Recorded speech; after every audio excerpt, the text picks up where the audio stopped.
Today in Conversations That Convert, we'll be talking about appointments, the good, the bad, and the ugly. What percentage of appointments should builders be converting into sales? Let's get started. Welcome to Conversations That Convert. Every week, we'll spend about 10 to 15 minutes tackling relevant lead generation, marketing, and sales topics for remodelers, home improvement companies, and home builders. Conversations That Convert is brought to you by Builder Lead Converter, your perfect sales assistant. And now, here's Rick and Diana. Hey, welcome to Conversations That Convert, everyone. Hi, Diana. How are you today? Hi, very well, thank you. Welcome, everybody. How are you, Rick? Doing well. Summer is here. The sun is shining. It's very green out, so I'm ready to enjoy some outdoor festivities. And as you know, I live in a very cold climate, so we dream about these 3 months every year, and we're going to spend as much time outside as possible. Amazing. Okay. What are we talking about today, Diana? Today, appointments. That's a fun topic. What does it take to make a sale? Yeah, and this is all part of our key performance indicator series for builders, and it's all related to the #1 marketing challenge as reported by the Association of Professional Builders State of the Residential Construction Industry Survey. The #1 marketing challenge for builders today is generating high quality leads.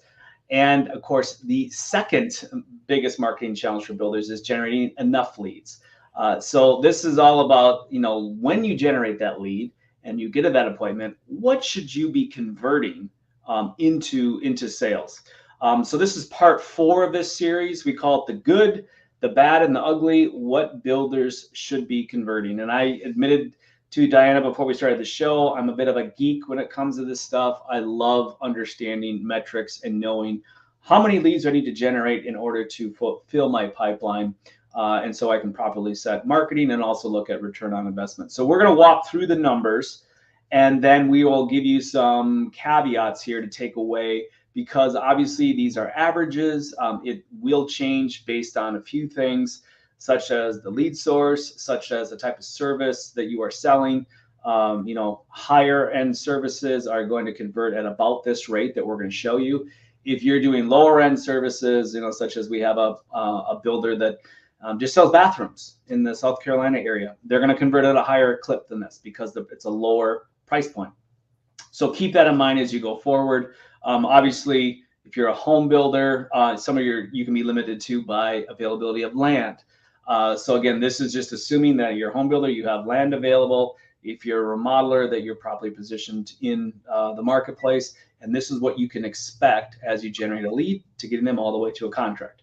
So based on that, Diana, what do you think? Should we get started? Yes, let's go ahead and get started. All right. First things first, we generate that lead. And once the lead is generated, we have to get them on a phone call in order to determine if they are viable and they're a good fit for our company. So here's what you can expect. 40% of the leads that you generate should convert to a phone call. Now, Diana, if you're a builder and you are just taking on referral business and referral leads, okay, take this equation is going to get blown out of the water. You're probably going to talk to almost 100% of those.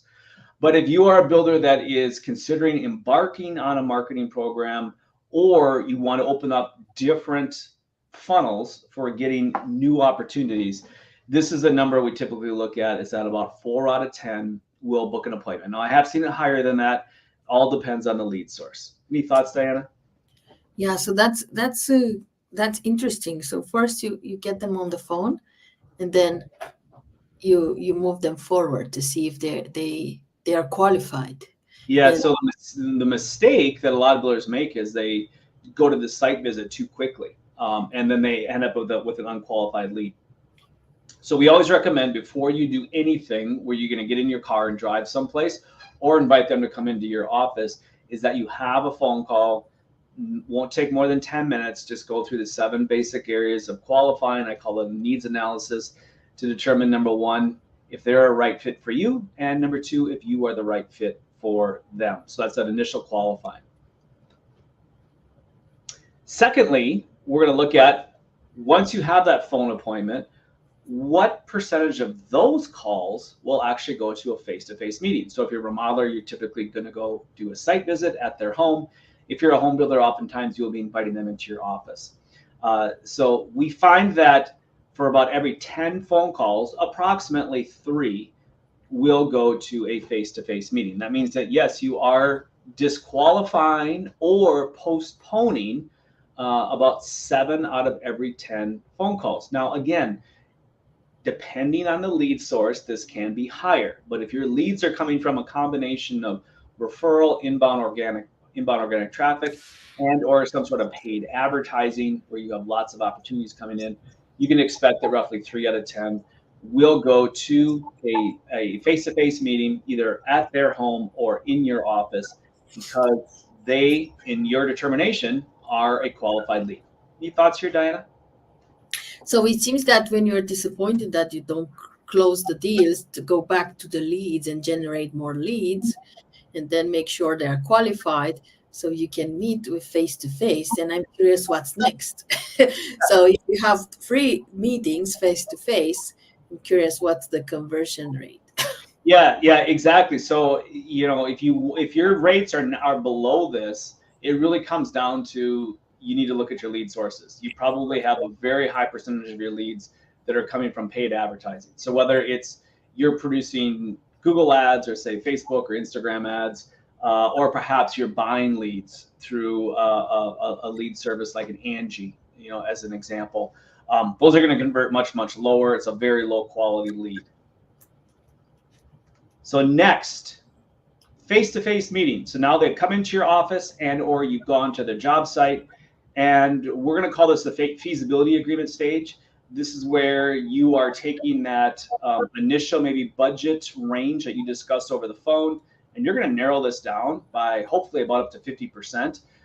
We call this a feasibility agreement. This is where typically where the lead is going to actually give you the first deposit to do this feasibility agreement. So they're writing you a check, giving you a credit card. You're going to go ahead and take the scope of work that you've identified from the site visit or from that office meeting, and now your goal is to narrow that budget range. So roughly for every 10 face-to-face meetings, you're going to have 3 that before you leave, they are going to sign the feasibility agreement and pay you.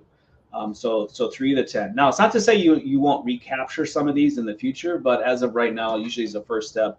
Again, it's roughly 3 out of 10 that will move forward.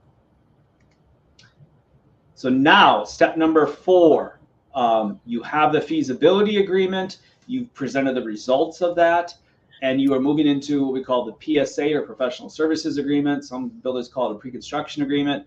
And this may or may not include design. Some builders have a separate design agreement. Sometimes it's design as part of it if you're doing design build. That's normally about a 50% conversion rate. So again, 10 feasibility agreements, and you come back and present the results. 5 of those should go to design. Any thoughts here, Diana?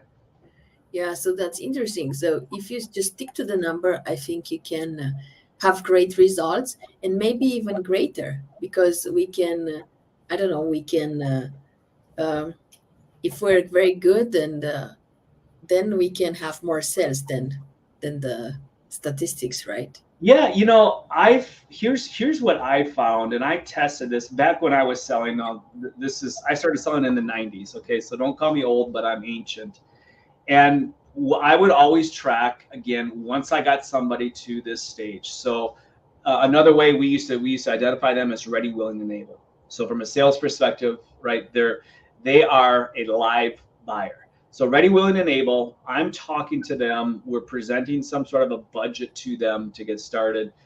And no matter what I did, no matter how hard I tried, no matter how many times I changed my sales process, I found that 50% was as best as I was going to get at this point. It was about 50%.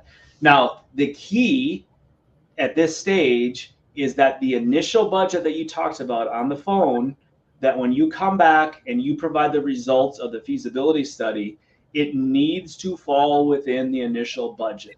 So if you are consistently falling outside of that initial budget, and what that means is you're telling them, let's just say it's a kitchen, you're telling them $150,000 to $200,000, and you come back with the initial budget and it's 225,000, again, your conversion is going to go way down because you've broken that trust.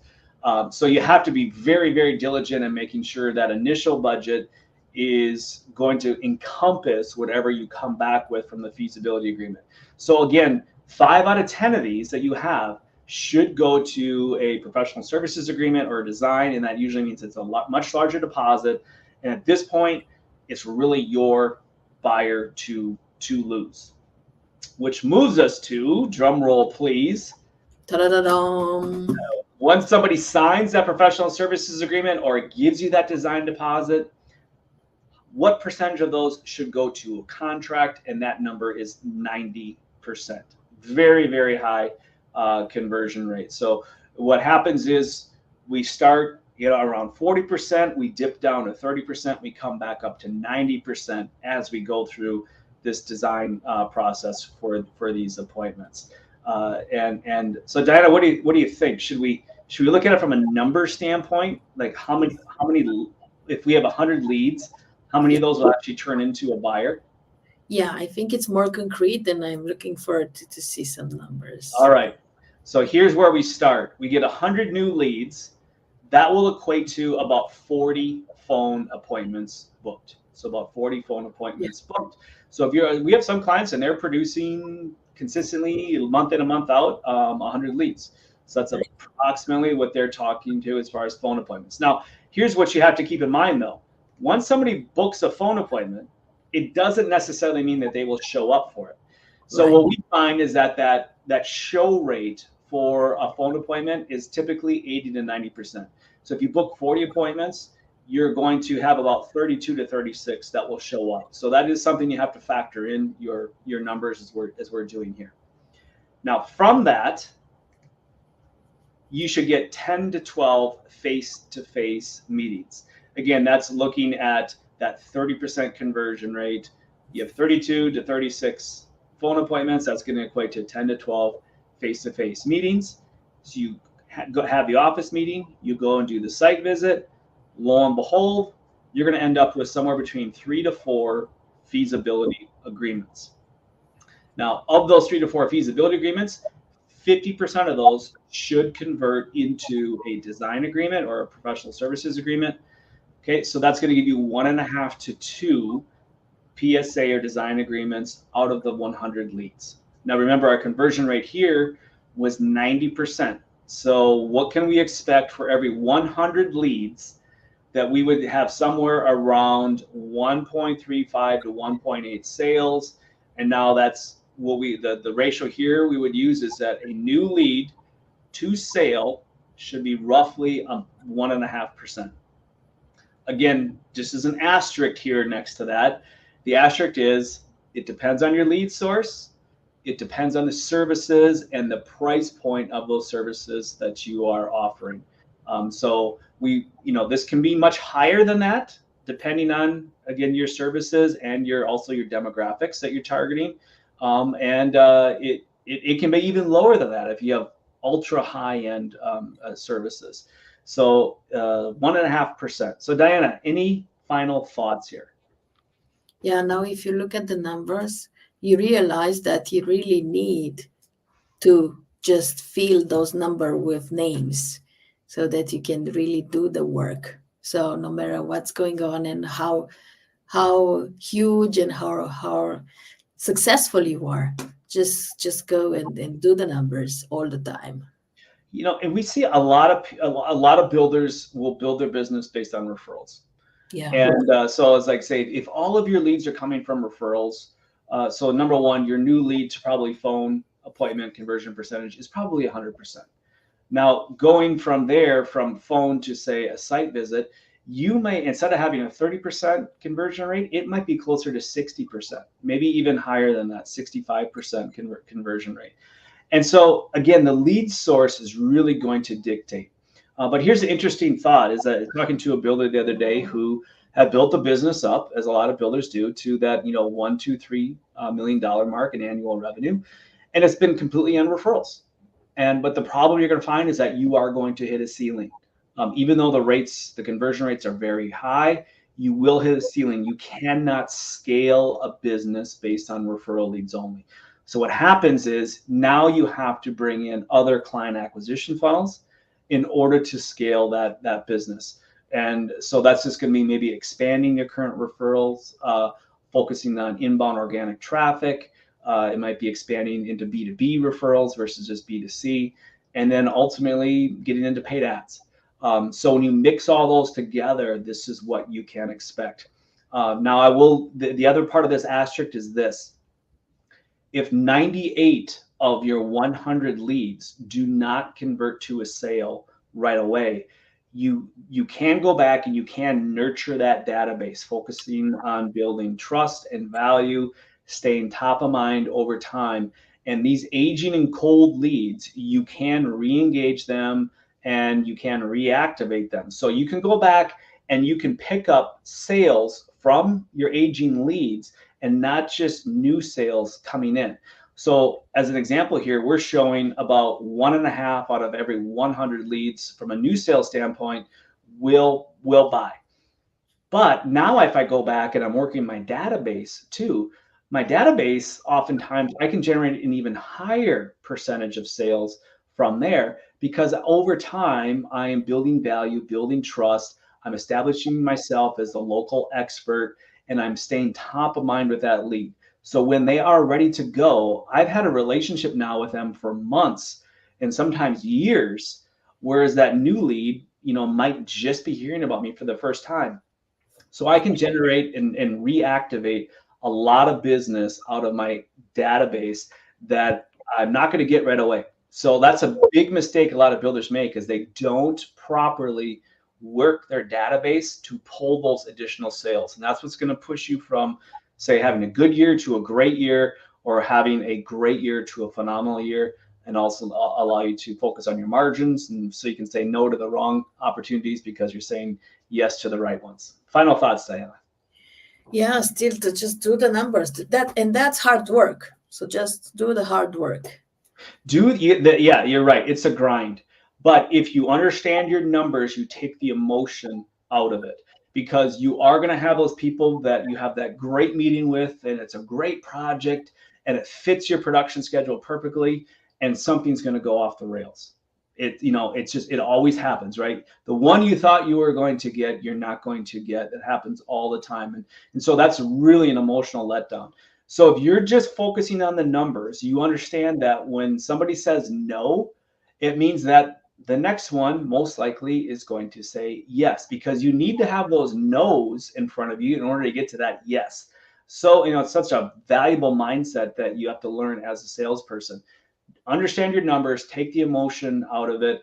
And if you want more sales, you want to grow, once you've been able to replicate and duplicate a profitable custom home, or say design build renovation project, and you're ready to scale, now you know your numbers. Now it's just a matter of pouring gas on the fire, eyes on the prize, as I like to call it, and then just running the numbers and growing the business that way.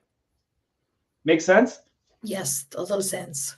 Yeah. So if you would like to find out how we can help you attract, capture, and convert high quality leads, so you too can pick and choose your clients and jobs, go ahead and click on that link right below here. Schedule your strategy call. We'd love to hear more about your business and see what your needs are, and if we might be able to be a good partner for you. So for my brothers and sisters in Christ, may the grace of the Lord Jesus Christ, the love of God, and the fellowship of the Holy Spirit be with you all always. We'll see you next time.